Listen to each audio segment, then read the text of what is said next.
people to join us.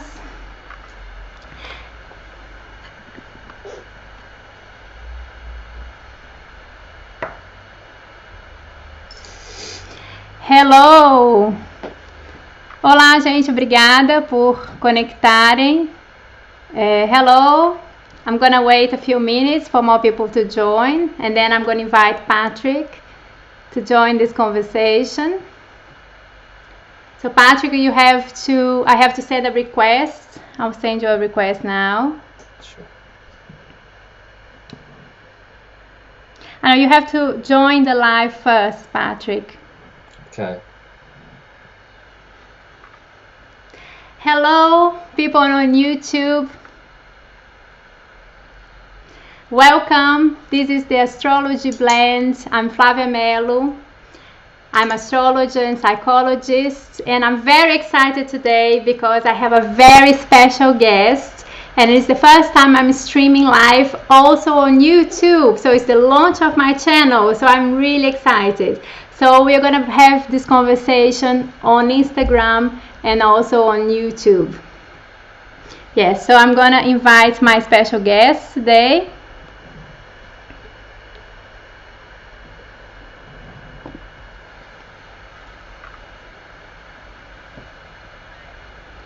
Hello! Hello, Flavia. Hi, Patrick. Hi. Hi, I'm gonna invite you to join YouTube as well. Okay, I'm just gonna raise myself up a bit. Yeah.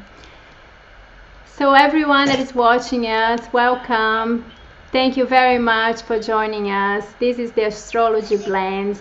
I'm Flavia Melo. I'm astrologer and psychologist, and this is a space for us to talk about astrology, psychology, and spirituality. Today I'm very happy because I have a very special guest, Patrick Ryan. Patrick is also an astrologer. He's a therapist, natural therapist. A nutritional therapist. Nutritional therapist, yes. And he has an amazing knowledge, astrological knowledge. He's been studying astrology for over 30 years. So Patrick knows a lot about astrology. So I feel very honored. It's a great pleasure to have you here and a privilege. And he will be sharing a bit of this knowledge with us today, because for the last 6 years, Patrick has been researching the planetary nodes, which is a very interesting subject and not a lot of people talk about it. And then as a result of this research that he's been doing with Mark Jones, which is another British astrologer, there is a book coming out, hopefully this year, about the planetary nodes and all the Patrick's research. So he's very kindly agreed to join us today and talk a little bit more about his research and what we can learn about the planetary nodes. So welcome, Patrick. So what are the planetary nodes? Well, firstly, thanks for having me on, Flavia. It's very nice of you to invite me onto your show. Yes, the planetary nodes they've been known about for quite a long time. Back in the early 20th century, there were quite a few writers on them. Notably, Dane Rudyard was the person who really set out a kind of vision of what the planetary nodes could mean, to the point in which he through his research, he discovered that planetary nodes were probably far more important than the actual positions of the planets in the sky themselves. And it's quite a kind of revelation to actually make a statement like that, and which no one has really taken up since then, which is kind of strange because Dane Rudyard was seen as a real groundbreaker at the time, and it seems odd. But anyway, planetary nodes have been something that myself and Mark Jones have been looking at for quite a while now. Mark was first really got thinking about them over 10 years ago, I think, perhaps even longer, his first vision of what planetary nodes could mean. And he brought me into the mix 6-7 years ago, and we've been working on them since. Yes, and like you said, the book will be out hopefully in the next few months. But planetary nodes are basically abstract points in space, which make them sound like absolutely nothing, but they're not.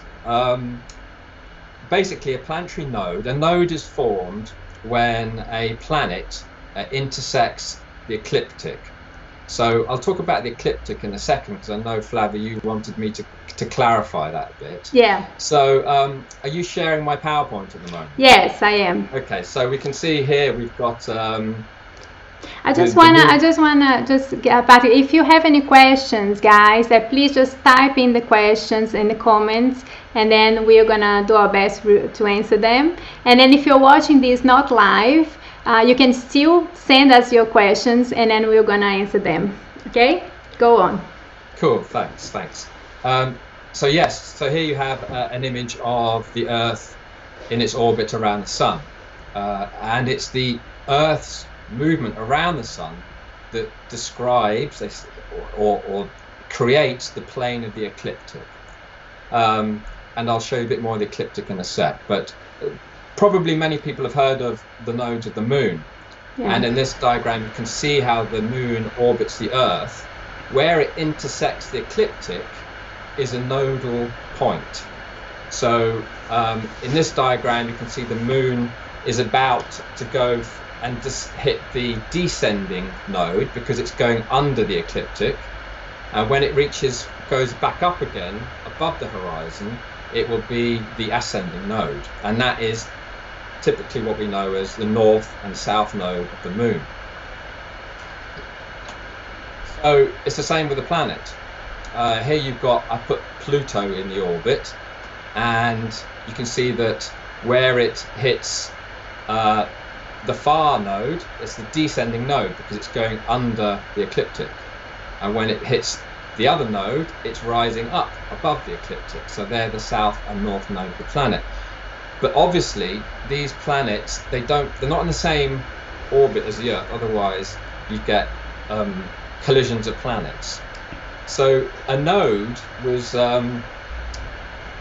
if you think of frequencies, like electromagnetic frequencies, there's this scientific theory called the standing wave pattern, and they describe waves, and there's a median point between where the wave rises and sets, and it's that median point where a node is formed. So here on this diagram you can see I put the node, which is where it intersects, and the antinode, where it reaches the furthest point from the node before descending or ascending to hit the node again. Patrick, I've heard that the ecliptic also can be described where the zodiac is on. Is that it? Is the circle around Earth where the zodiac signs are on, and then the planets they go up or down, ascending or descending. Is that it? Yes, but the ecliptic isn't.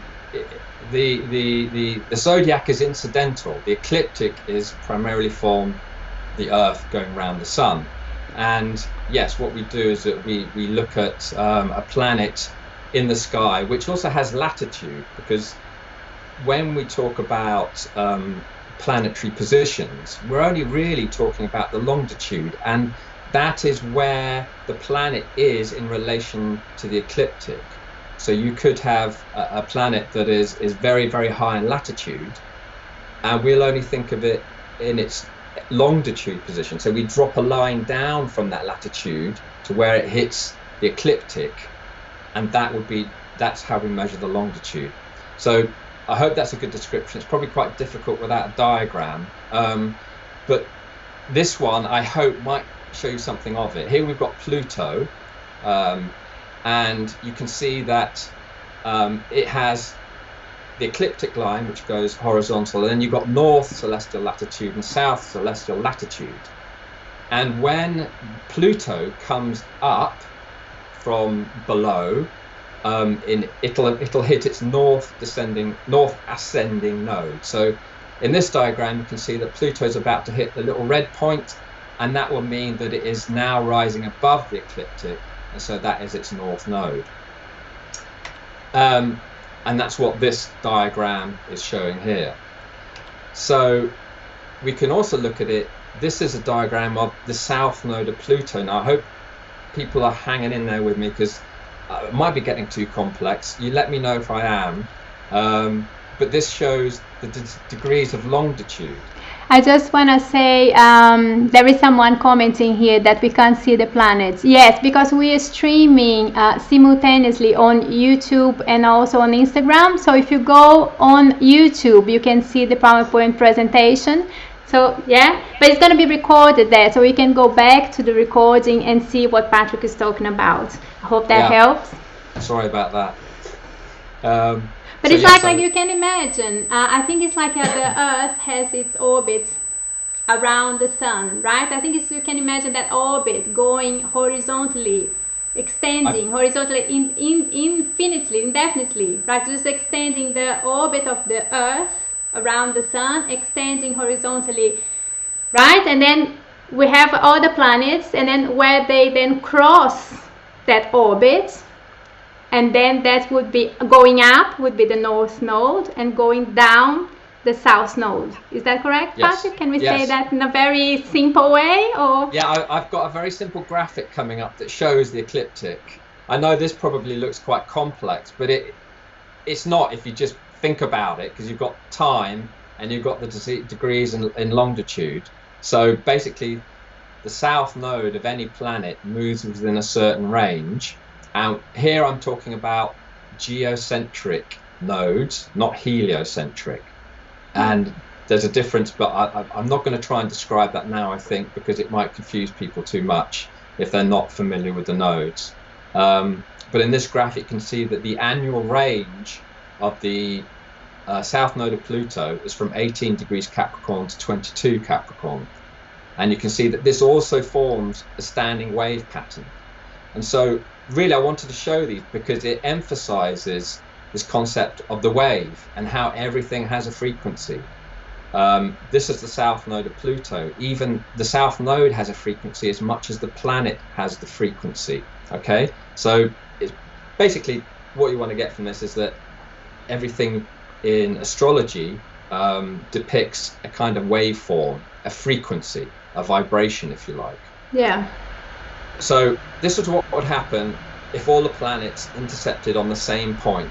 Okay, that's pretty obvious what would happen. So here I just emphasize the plane of the ecliptic, and it describes a plane. So if I show you exactly what you just said, Flavia, as you go out, basically the plane extends to infinity and beyond. Yeah. As the famous Buzz Lightyear said. Yeah, yeah, exactly. So you can imagine the orbit of the Earth around the Sun extending to infinity and beyond, and then obviously all the planets will cross that orbit, going up and down. So these are the nodes. Those are the nodes of the planetary nodes. That's what we're trying to say. And why are they important? So important, Patrick. You said that there is this very revolutionary statement from Dane Rudhyar saying that the nodes, in a way, are more important than the planet itself, which is quite revolutionary, because they kind of summarizes the whole movement of the planet, isn't it? Yeah, exactly. What I think has got lost in astrology is we tend to think of something as quite static, and if you look historically at the way astrologers talk to their clients, they look at their chart and that's a static point to them, and then they treat the person as a static kind of being, but it's an ongoing process. Everything is in constant flux and evolution.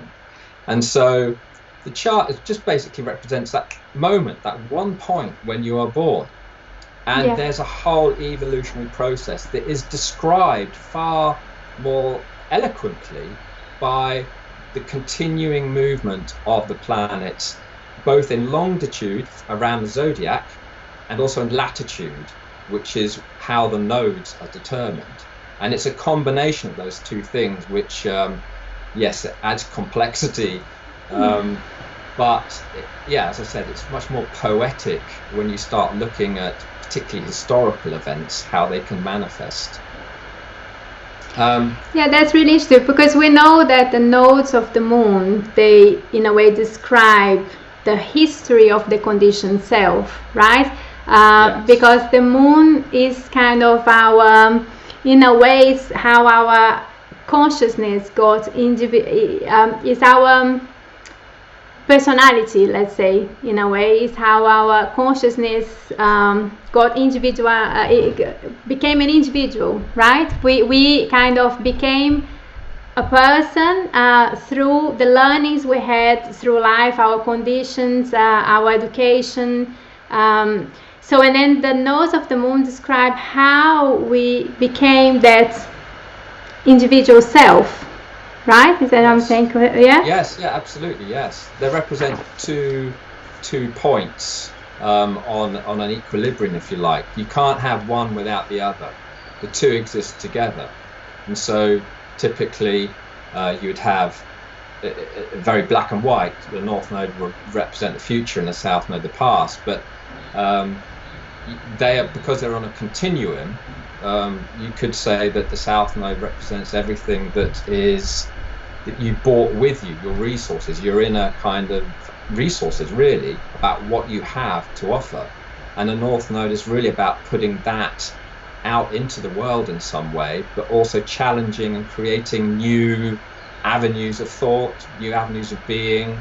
So, and the two are constantly in flux, constantly being, in astrology, being hit by other transits and things which can generate new conflict, new creative tension, if you like. And this is what helps evolve. This is what brings about the evolution in astrological terminology. Yeah, so well put, yeah. So, I can't remember what my next slide is, but shall we just have a look? Yes. Okay, so this is just, again, talking about the ecliptic, and here I've emphasized the Venus, which is obviously orbits inside that of the Earth, also has its nodes. I don't think I need to say anything more about that, as we're on to really Raja's orbital astrology. So it's interesting to notice that all planets have nodes. So the personal planets, and as well as the outer planets, and then the social planets as well, right? Yes, definitely, because all the planets are in a continual relationship with the Sun and the Earth. So yes, and everything is in an orbit going around the Sun. So it will hit the ecliptic plane at some point. Yeah. So, yeah, this comes back to really our idea of the north and south node. So we take that symbolism of the moon's node, which most people tend to know quite a lot about now, and we apply it to the planetary nodes. So north node would be intake, south node would be release.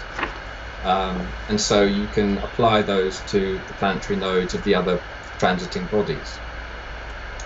And here I've done a little breakdown of particularly important nodes that we have going on at the moment, which are the planetary nodes of Jupiter, Saturn and Pluto, which are all in Capricorn. So yeah, it's really interesting to highlight that, isn't it, Patrick, that the south node of Jupiter, Pluto and Saturn, they are all in Capricorn, and they've been in Capricorn for quite a few centuries, right? Because they move really slowly, so it's not something that is now. They've been in Capricorn for centuries, and their north nodes are in Cancer. Yes, that's correct. Yes, yeah. So what does that mean then?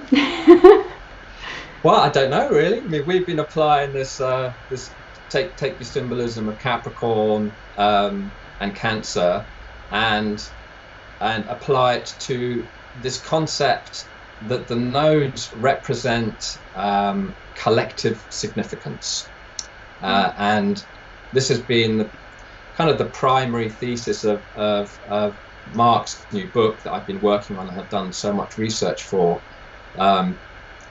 They represent some kind of collective significance, and if we apply it to things that have been happening this year, which are this year is just beautifully describes exactly what's been going on with the planetary nodes of Jupiter, Saturn, and Pluto, because transiting Jupiter, transiting Saturn, and transiting Pluto have all been conjunct their own south node in Capricorn. So typically, you've probably read this slide by the time I finished talking now. You can see the collective beliefs, which is Jupiter, our ideologies of Jupiter, our primary conditioning, which is represented by Capricorn and Saturn. And again, you add to that our deepest emotional and psychological attachments, our compulsions, if you like. And we apply this idea of the collective significance, so the idea of humanity, really, of everyone, of our deep collective unconscious.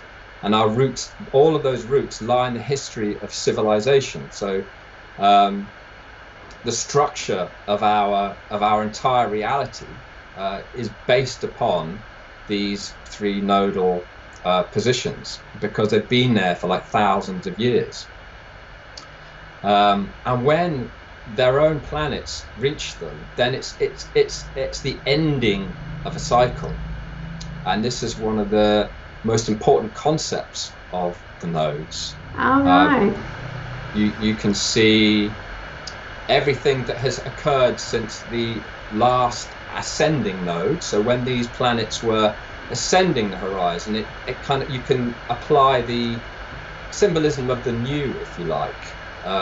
New hope, new dawn, a rising of new things, really. So when it hits the south, it becomes this point of adjustment from everything that has been learned since the last time it hit that node. So the last time it ascended, it hit the north node, all the way around to the south node. We have been collecting as humanity collective experiences. We've been building structures, we've been theorizing, and we've been evolving our ideologies, the way that we structure our cultures, our societies, the way that bureaucracy has evolved. All of this symbolism around Capricorn and these three planets. And when it comes to hit the south node, then we see a point of release where perhaps you could say tension has built up, and now it's suddenly releasing. Yeah. That's really interesting. So you're saying that what we're living now is kind of the end of a cycle, or really? Absolutely. That's absolutely. And you know, people who don't even talk about astrology, who know nothing about it, are saying nothing will ever be the same again. And if you look collectively at the last time, particularly Pluto was conjunct this node, it radically changed the world, and it was never the same again until now. And the date when Pluto was last conjuncting Jupiter, Saturn, and Pluto nodes, the south nodes, was in the 1760s. All right. And what do you have in the 1760s? You've got perhaps two of the most important events that spring to mind, and you've got the Industrial Revolution, which has completely changed the world as we know it. Without that, who knows what we'd still be doing? We wouldn't have the internet, that's for sure. So the Industrial Revolution was like one of the major advancements in the life of humanity itself. And shortly after that, you had another event which has radically changed the world. You had the American War of Independence in 1775. And that radically changed the structure of not only Europe, because British and the French were fighting, but obviously it gave birth to this new nation, the United States, to evolve into the United States. And so, was it French Revolution as well? Was it French Revolution 1789? Yes, absolutely, yes. And yes. And all the Illuminism, all those like French philosophers, and how that shaped the way we think, right? Yes, absolutely. Interestingly, though, what occurred at the same time as the previous Pluto conjunction to its node, you also had Uranus in Aries, and Uranus in Aries typically brings up a great social cleansing, if you like. There's mass movement of people, and I've written articles about it. One recently in I Am magazine, which is worth checking out if you haven't heard of the magazine. And that's where I cover the whole cycle of Uranus in Aries in relation to these Capricorn nodes, Jupiter, Saturn, and Pluto nodes in Capricorn. And I show how the combination of the two have resulted in these deep cleansing of the unconscious. It typically can result in, obviously, a lot of trauma, because nothing that Pluto does, it doesn't happen lightly. Things result in this collective cleansing, if you like. Hence, the trauma of the collective becomes very, very apparent.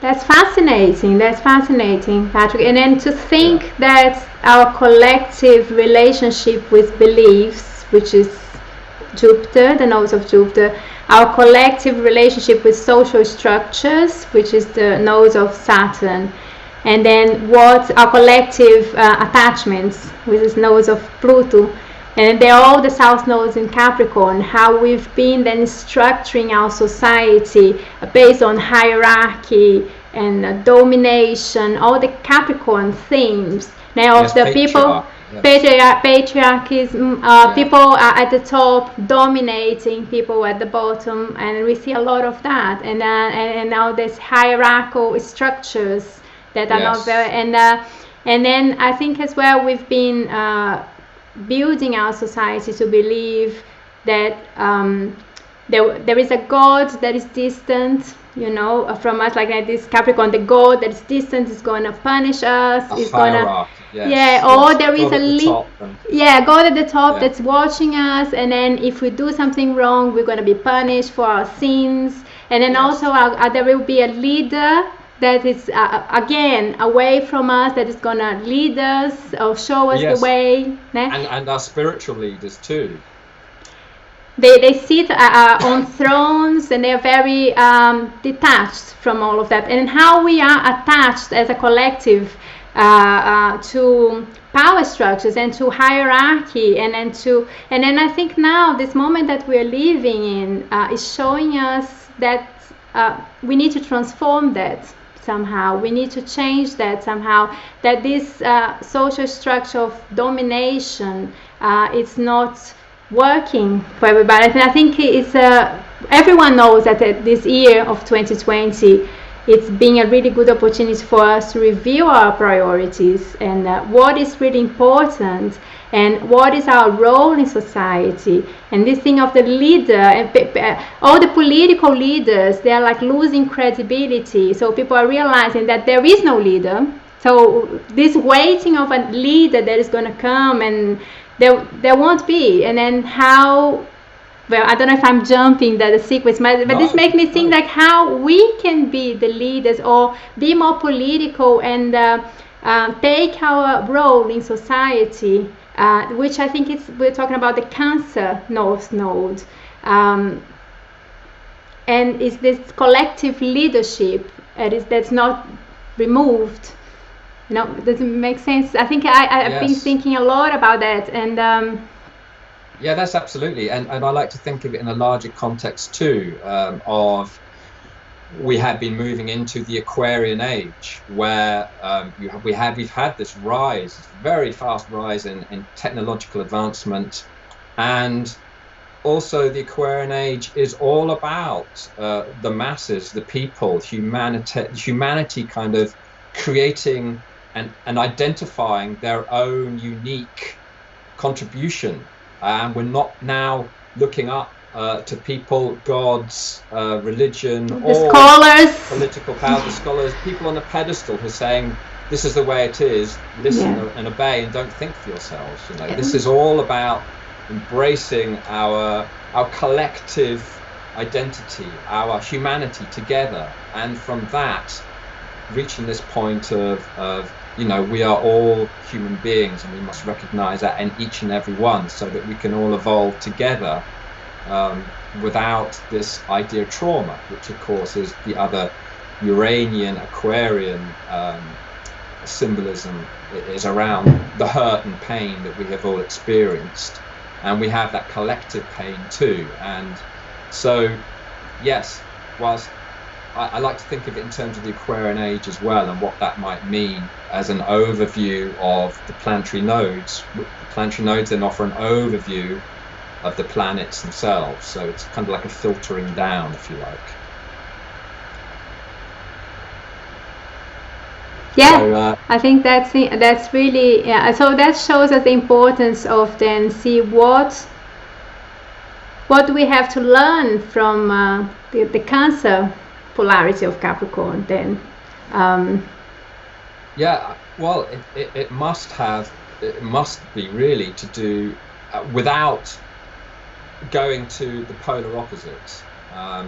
So we must invest more in our collective nurturing, if you like, of recognizing Gaia, the Earth, as our planetary home, and therefore the need to conserve resources, to respect our planet, to respect each other.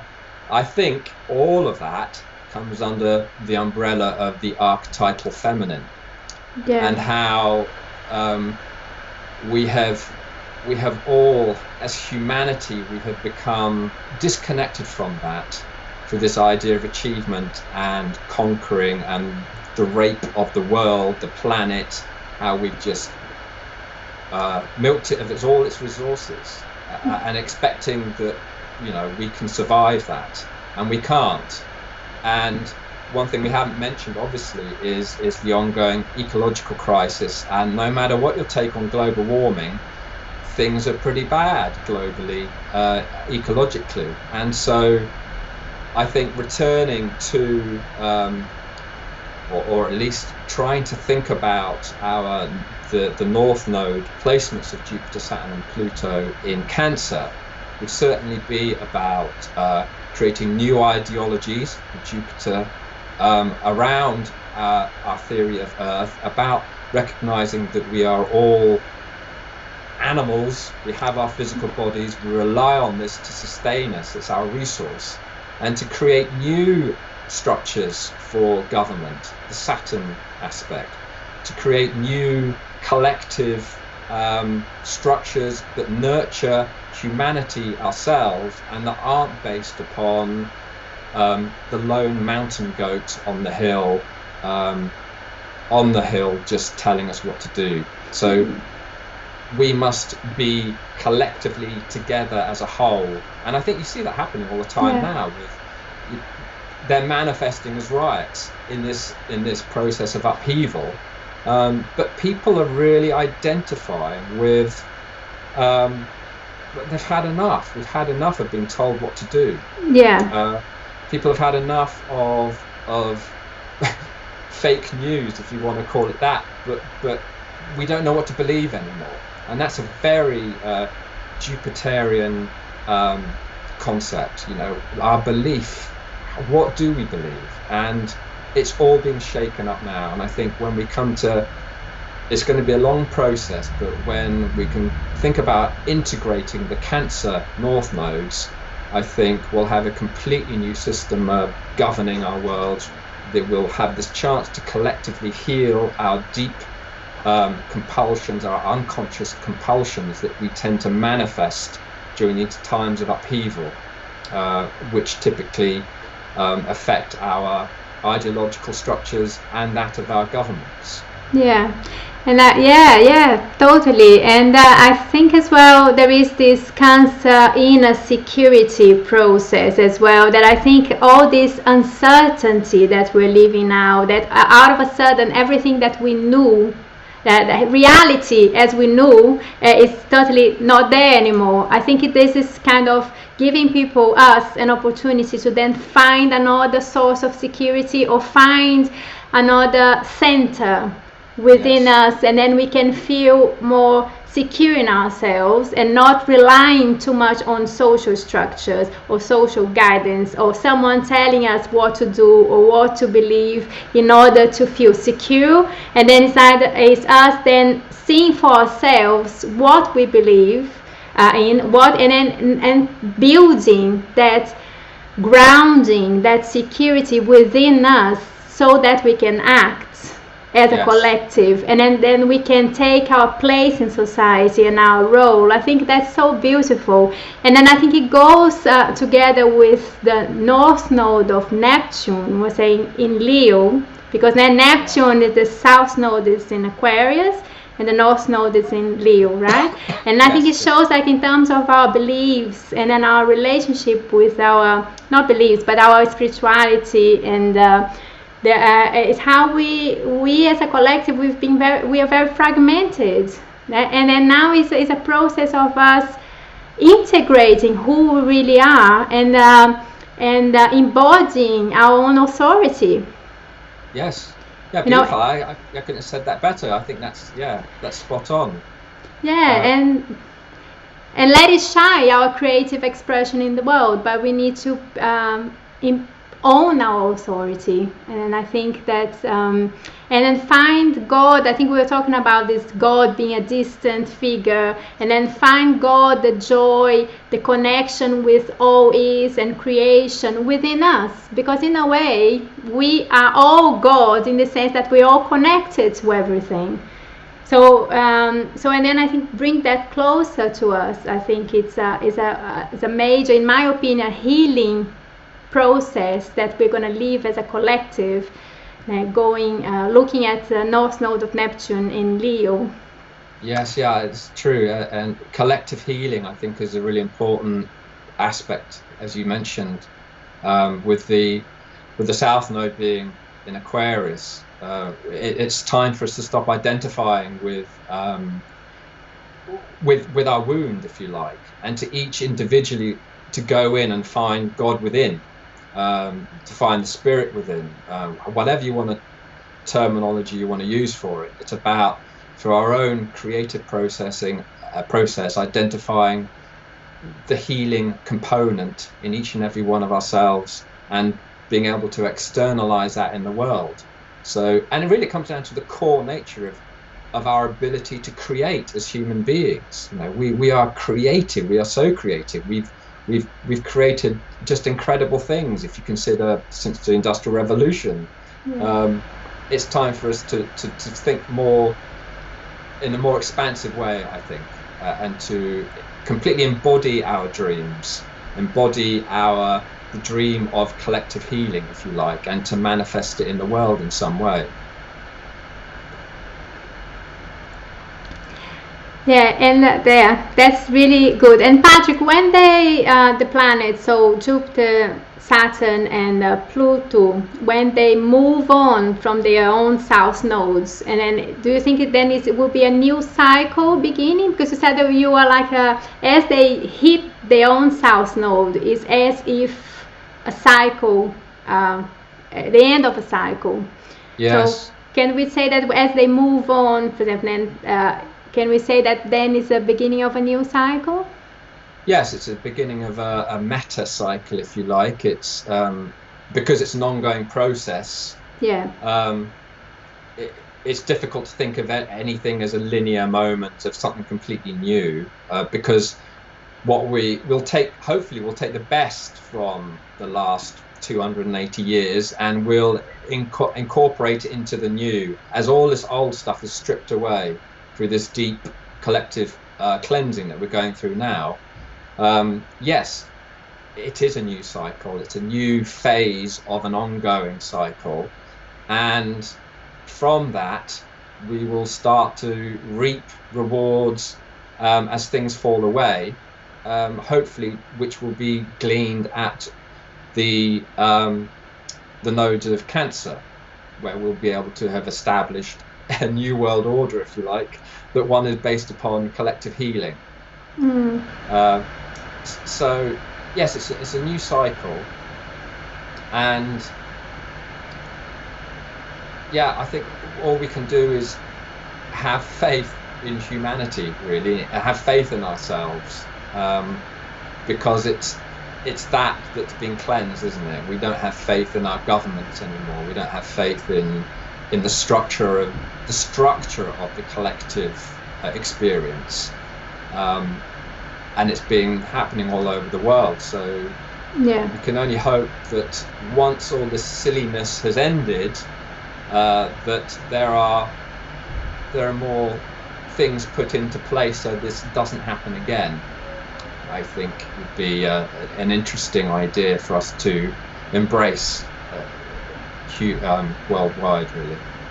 Yeah, that's beautiful. Yeah, have faith in our ability to create a new social structure. And that's creating is also a cancer thing, isn't it? In cancer, that's beautiful. Can you say that it's also a moment with all this activation in areas going on at the moment? That is a moment that we are healing the masculine energy in a way, because as we've been really oriented to like achieve a goal, compete, dominate, so that the social structures that we live in today really value those things. So you need to, and then as we live this pandemic and then this total shift that we're living now, and then we are rethinking all those things. Do you think it's an opportunity for the masculine energy to heal itself as well?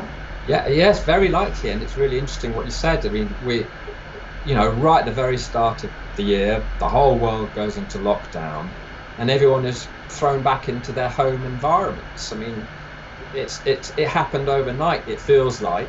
And what is the home? It's the Cancerian archetype.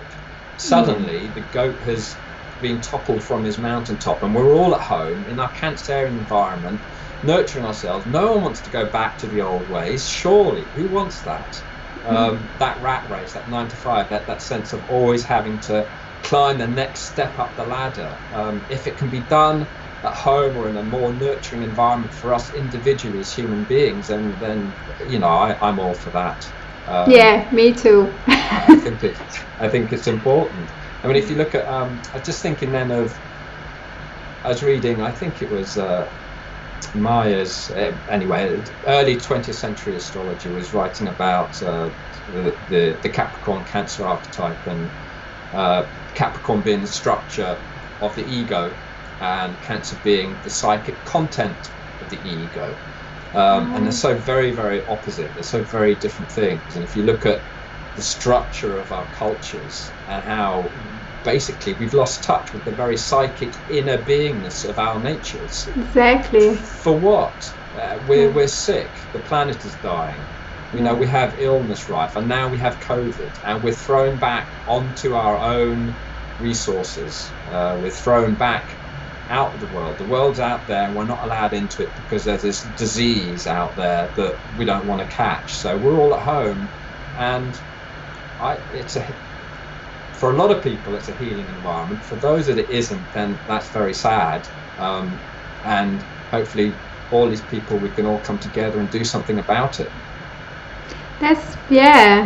I love that. That's really beautiful to say that the Capricorn is the structure of the psyche and the Cancer is the content of the psyche. Yes. I think that's really, really interesting how we've been really attached to the structure, to the shape, to the form, to the appearance of, but then distant from the content, to the essence. And then now it's a really good opportunity to then turn ourselves to the essence. So the structure doesn't matter that much. It matter what it really means, the essence. Yes, respect the structure for what it is, but don't identify with it. Yeah. Yeah. Oh, I love that. Really, really brilliant. Yeah. I've got a few more slides. Shall I see what's next on my? Okay. So I was going to show you an example of some more. This is Uranus. I have mapped through its point in Aries, and I was going to talk a little bit about China, which I'll just go over quickly if you don't mind. Yeah, of course. Because if you look at these points, here we see it's a time map. We've got the astrological signs going from the top, Aries, all the way down to Pisces at the bottom. and Yeah. time going from the left from 1812 to the current dotted line where I've written Hong Kong protests and coronavirus. That indicates the present now. And you can see that whenever Uranus is at the end of Aries, we have some very significant events occurring. And if you go back even further, which I haven't been able to fit on the map, you also have the something happening in China, which was of major significance. So you've got the Taiping Revolution, which was a major, one of the most bloodiest civil wars in entire history of humanity, with like 20 million deaths and more. You've got Mao's Long March, which then established China as a major player and established communism in China. And then you've got the coronavirus now. And what's interesting, that all of these events show a sensitivity to the south node of Chiron, because south node of Chiron occupies the end of Aries and the beginning of Taurus. Oh, that's really, so you're saying that when Uranus transited the south node of Chiron? Yes, absolutely, yes. So and if you look at, I mean, I've marked Mao's Long March on there, but you know what was corresponding events of those times was, of course, the rise of the Nazis, the rise of National Socialism in Germany, and then shortly after the Second World War. And now we have the Hong Kong protests, we've got coronavirus, and you know, when all of that becomes, I'm thinking of Gemini at the moment in the United States. You've got the US chart has its own Pluto return. It's all going crazy, isn't it? And whenever it's at the end of Aries, it's also in a square aspect to the south and north nodes of Jupiter, Saturn and Pluto. Here I've marked on the map, I've only marked the square to the south nodes of those planets in Capricorn. So this is what I was talking about earlier, like the corresponding aspects which emphasize and add drama, if you like, to what already is quite a dramatic occurrence. That's really interesting, because you can say that Chiron is our wounds, let's say it's like that, like things that we need to heal as a, and then the south node is what we need to heal as a collective. And then interesting being Aries, because you can say as well that Aries is the first sign of the zodiac. So it's like when Uranus is like starting a new cycle through the zodiac when it's in Aries. It's like maybe Uranus bringing this space, this freedom, or breaking, turning things apart, but in order to open up space for this new cycle to come in, like the new cycle, and but through in a bit of a violent way, because Aries is never like and then then also, but all this violence, this fragmentation that Uranus brings, but it's in order to heal that wound that is there with the south node of Chiron, and then for this new cycle through the zodiac signs to take place, but in a new way. Yes, and it, I mean, this is something that I haven't researched, but it's worth thinking, and perhaps someone will take this on and do more research about the very nature of the symbolism we ascribe to planets. So we ascribe healing and the wound to Chiron, but maybe Chiron adopts those that symbolism, if you like, from its nodal position in Aries and Taurus. It's worth thinking about. I'm not sure how that would work out, but whenever Uranus is in Aries, you get massive movement of populations. So when it hit Aries, when it came into Aries this time, we had huge process of emigration, people fleeing their countries through war, and it's escalated again during the Second World War and before then, when you had the Nazis rising to power and you had Mao's Long March, which is a huge exodus in itself, the whole nation in movement. The Taiping Civil War, you had millions and millions of people dispossessed from their homes, and just again, it's interesting, these reoccurring themes that keep cropping up historically with certain aspects, and this is just one of them. And certainly Chiron could be seen as the wound, which is, like you say, an Aries thing, and maybe the healing is like a physical healing. It needs to happen because of its the aspect of its nature in Taurus. That's So, fascinating. yeah. And there is a healing around self-expression as well. Then being Aries, maybe those you said in China, all these movements, like maybe giving people feeling less able to self-express, or having their freedom of express being a bit contained, and then people finding other ways to self-express and then.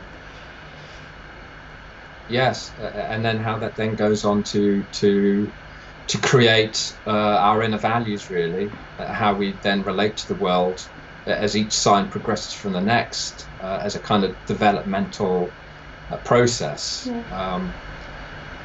Yes. I just want to say we've got 10 minutes. This conversation is so good that it's gone past like this. It's so much to talk about. I'm enjoying every minute. We've got 10 minutes. I just want to save some time for you to talk about how we calculate the nodes, what kind of software we can use, and then talk about how we can connect with you, how people find you online, and then your work, and then if people want to know more about what you do. Yes, okay, yes, thank you. I've got a slide somewhere here which shows the current position, so I'll bring it up. Okay. And here we go. We'll talk about. Can you see all those positions? Yeah. So how might it manifest in people's charts? Was that the question? No, it's how we can calculate the nodes. How we can calculate the nodes. Yeah. So the three software that I use, there is Sirius, which is excellent software. It's costly, yes, but it does everything. But then there's something like Planet Dance, which I rave about constantly, which is free, and it's got. I know it's free; it's amazing.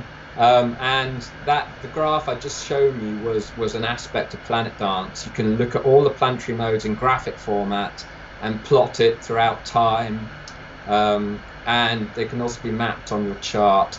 I love Planet Dance. It's the main software I've used recently for all of this research. That and Solar Fire. Solar Fire gives you the option to put your planetary nodes in an outer ring, so it doesn't clutter up the inner ring. That's an important aspect from the researcher's point of view for ease, clarity of vision. So those three software, all excellent software.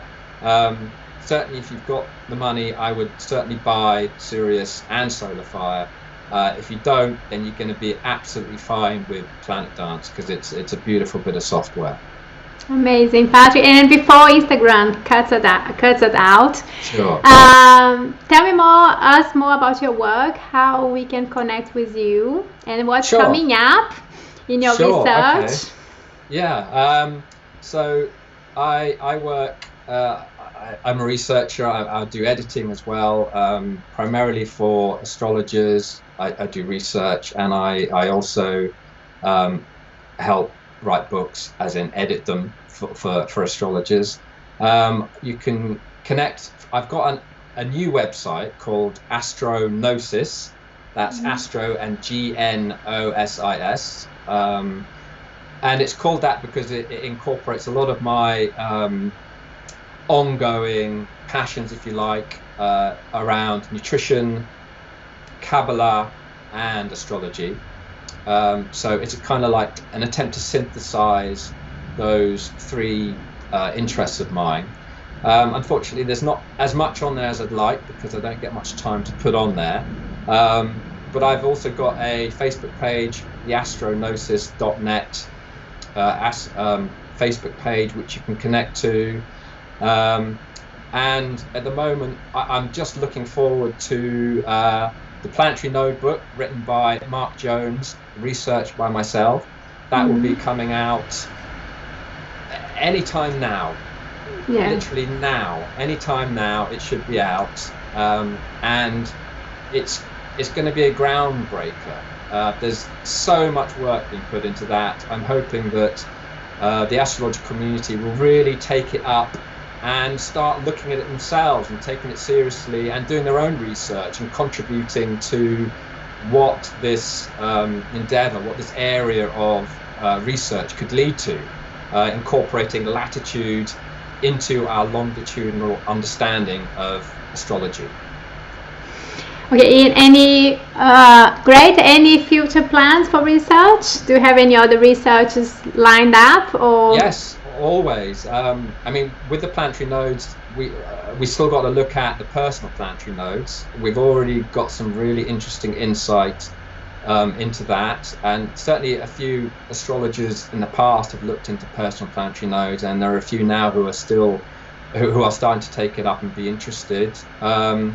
But yeah, we'll have a lot of that. I will continue doing historical research, like the one I showed you in China, going through the different signs and pulling things together that really emphasize how potent and powerful these planetary nodes are. As well as that, I'm doing more work with Mark. We have just a constant workload of new material. I design Mark's PowerPoint and I do the research for him. So I'm working in the background constantly.